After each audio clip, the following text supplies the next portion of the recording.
దేవునామానికి మహిమ కలుగును గాక. మన ప్రభును రక్షకుడైన యేసుక్రీస్తు వారి నామంలో అందరికీ ఉదయకాల శుభములు తెలియజేస్తున్నాను.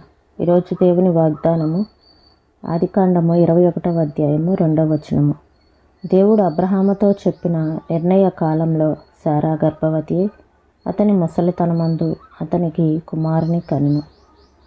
దేవుడు మనం ఏదన్నా అనుకుంటే వెంటనే చేసేయాలి అని మనం అనుకుంటూ ఉంటాము. అది వెంటనే జరిగిపోవాలి, ఆలస్యం అవ్వకూడదు అని అనుకుంటాము. కానీ మనము ఏదైనా అడిగి దేవుని నుంచి ఆశించినట్లయితే దానికి సమయం పడుతుంది. కొన్నిసార్లు జరుగుతుంది, కానీ సమయం పడుతుంది. కొన్ని పనులు ఒకే రోజున మనకి పూర్తి చేయబడవు. దేవుని మహిమ కోసం అవి సిద్ధపరచబడతా ఉన్నాయి కాబట్టి మనకి ఆలస్యం అవుతుంది.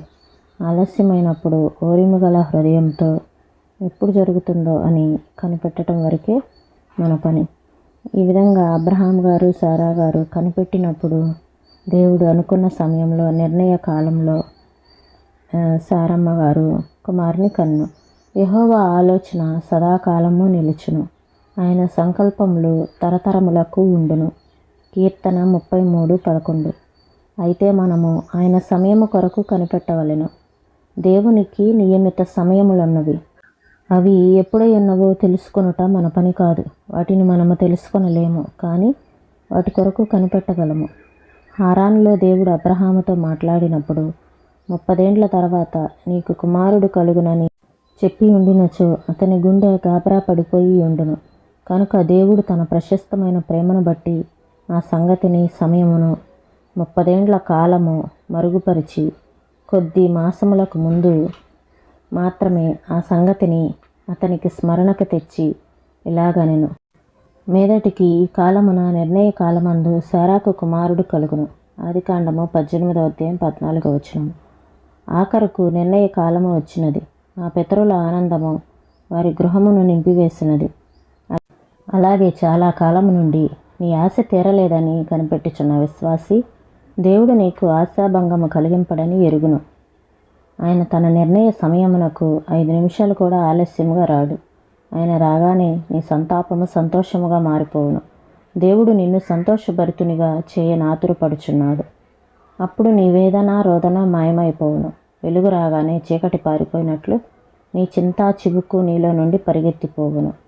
మనము యాత్రికులమే కనుక మన యాత్రాపటమును దిక్సూచిని కదుపుట, తారుమారు చేయుట మనకు తగదు. అయితే మన ఓడను నడుపు నావికుడైన యేసుకే ఆ పని చేయుటకు వదిలిపెట్టుదము. కొన్ని పనులు ఒకే రోజున పూర్తి చేయబడవు.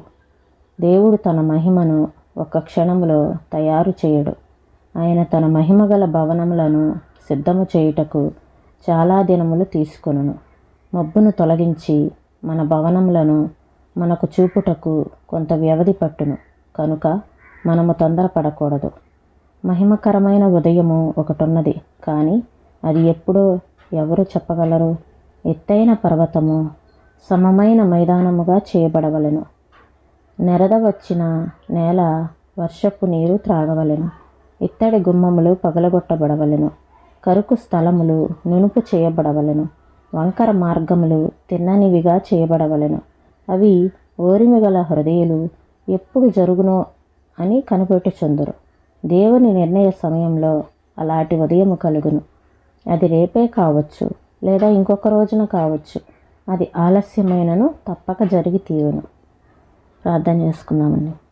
స్తోత్రం తండ్రి, పరిశుద్ధుడా, ప్రేమ కలిగిన దేవా, నీకు వందనాలు ప్రభువా.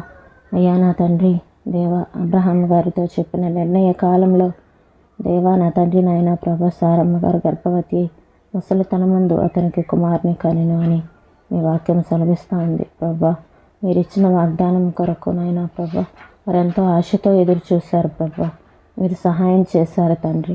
అయ్యా మా జీవితాల్లో ఏదైతే కార్యం జరగాలని మేము ఎదురు చూస్తూ ఉన్నామో అది జరగటానికి దేవా మీరు అనుకున్న సమయంలో తప్పక జరిగిస్తారని మేము కూడా నా తండ్రి నిరీక్షించడానికి మాకు సహాయం చేయండి తండ్రి. విశ్వసించడానికి మీ కృపను అనుగ్రహించండి ప్రభా. అయ్యా నా తండ్రి దేవా నీకు వందనాలు ప్రభా. అయ్యా దేవా మీరు అనుకున్న సమయంలో నిర్ణయ కాలంలో అది తప్పకుండా జరుగుతుంది. ఒక క్షణం కూడా, ఒక్క నిమిషం కూడా ఆలస్యం కాదు. అయితే దేవా, దానికోసం ఎదురు చూడలేక తండ్రి నాయన ప్రభా ఓర్పును కోల్పోతున్నాను తండ్రి. ఓర్పును అనుగ్రహించమని, సహాయం చేయమని, మీ నామానికి మహిమ తెచ్చుకోమని యేసు నామంలో అడిగి వేడుకొంచున్నాం తండ్రి. ఆమేన్.